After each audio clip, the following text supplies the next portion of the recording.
নমস্কার বন্ধুরা, আমি আবার চলে এসেছি নতুন রেসিপি নিয়ে। আজকে রান্নার রেসিপি চিকেন আলুর ঝোল।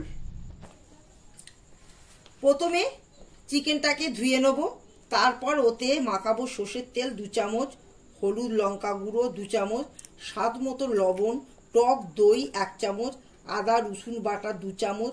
সব মশলা ভালো করে মেখে নিয়ে 10 মিনিটের জন্য রাখতে হবে।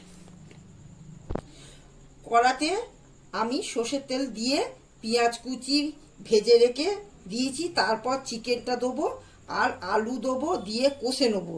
তারপর নাবিয়ে ঠান্ডা করে 1 ঘন্টার জন্যে ফ্রিজে রেখে দেবো। এই যে দেখুন, ফ্রিজে রাখা ছিল, আমি বার করেছি।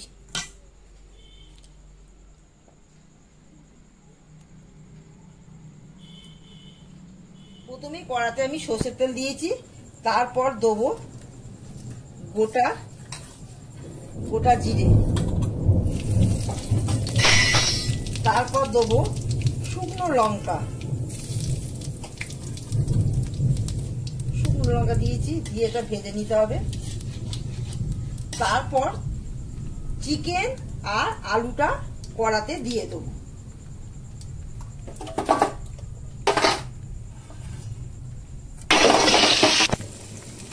তারপর চিকেন আলু কড়াতে আমি দিয়ে দিলাম।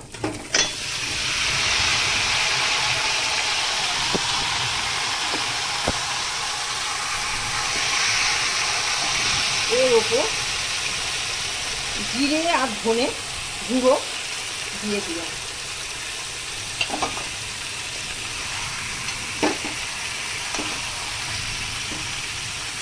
কষে নেব, কষে নিয়ে ওর ওপর ধনে পাতা ছড়িয়ে দেবো।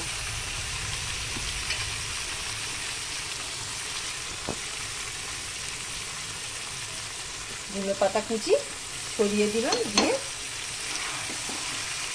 কষে নিতে হবে।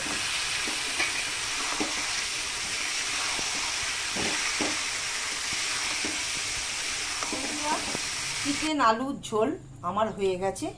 ভিডিওটি ভালো লাগলে লাইক শেয়ার সাবস্ক্রাইব করিবেন। টাটা।